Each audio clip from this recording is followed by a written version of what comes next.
यहाँ पर उपस्थित सभी शिक्षकगण और शिक्षक साथियों को शिक्षक दिवस की बहुत-बहुत शुभकामनाएँ एवं बधाई। आप सभी अभी अपने आप को यही मान के चलें कि हम भावी शिक्षक हैं और अगर बीएड और बीटीसी आप कर लिए हैं, तो आप वास्तव में शिक्षक हैं। लेकिन भावी शिक्षक मैं बस इसलिए लगा रहा हूँ कि आप आगे आने वाले समय में सरकारी शिक्षक बनें।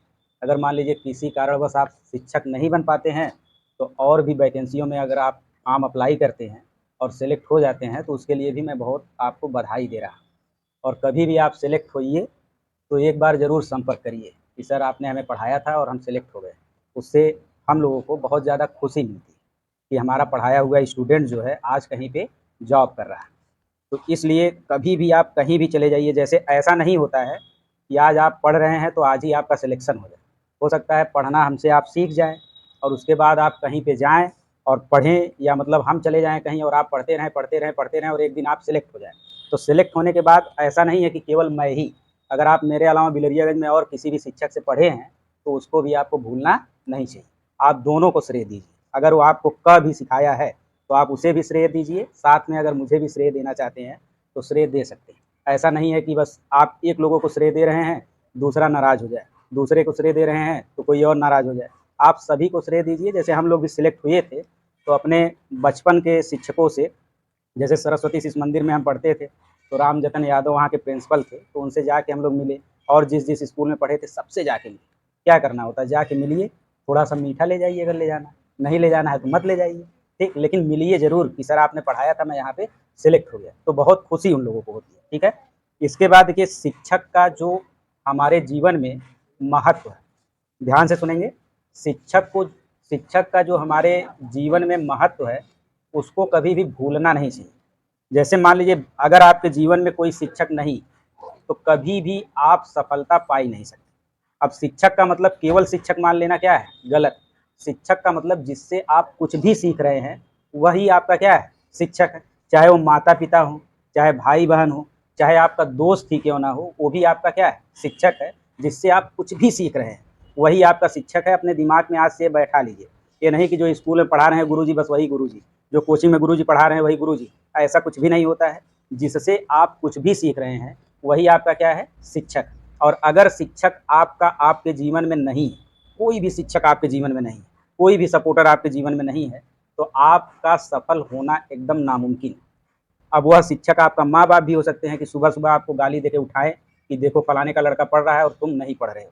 वह वहाँ पर भी काम किसकी कर रहे हैं? शिक्षक, आपके गुरु का काम कर रहे हैं। क्योंकि वह आपको प्रेरित कर रहे हैं, आपको मार्गदर्शित कर रहे हैं, आपके लक्ष्य को सरल बना रहे हैं। अगर उनके गाली से आप ज़बरदस्ती 1 घंटा पढ़ लें, तो शायद वही ज़बरदस्ती 1 घंटा जो ज़बरदस्ती आप 4 दिन पढ़ें और 5वें दिन से खुद से प्रेरित हो जाएँ कि जो पिताजी कह रहे हैं सही कह रहे हैं, मुझे पढ़ना चाहिए।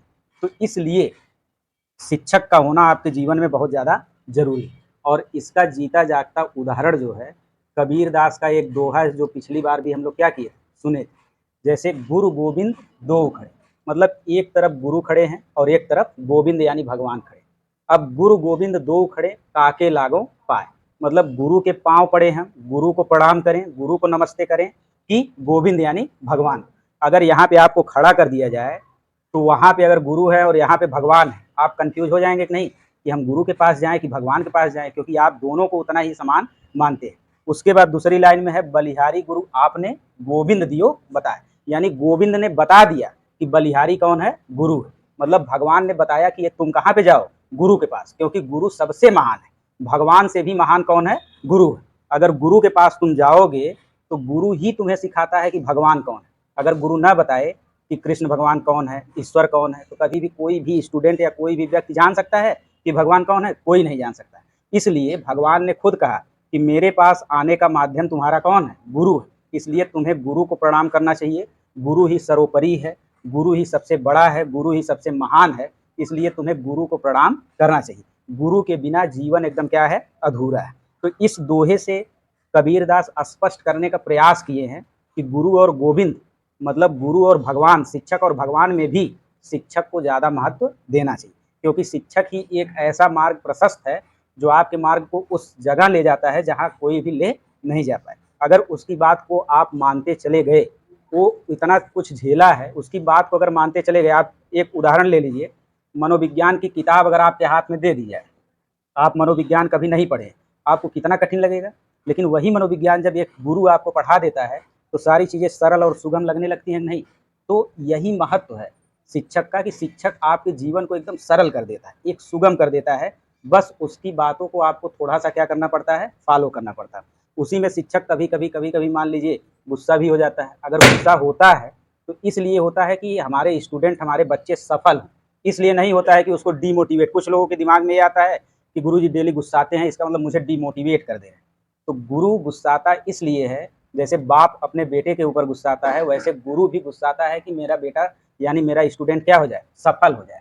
अगर उसकी बात आपको, जैसे आज के समय के स्टूडेंट का थोड़ा-सा अलग सिस्टम है, 21वीं सदी। अगर उनको आप थोड़ा-सा डाँट दिए या अगर टारगेट करके डाँट दिए कि आज इसको डाँट दें, हो सकता है कल से पढ़ने लगे, तो कल से पढ़ेगा नहीं, कोचिंग छोड़ देगा, स्कूल ही छोड़ देगा।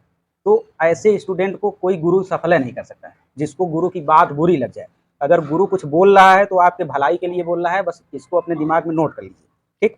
इसके बाद देखिए शिक्षक दिवस हम क्यों मनाते हैं, इसके बारे में आप सभी लोग लगभग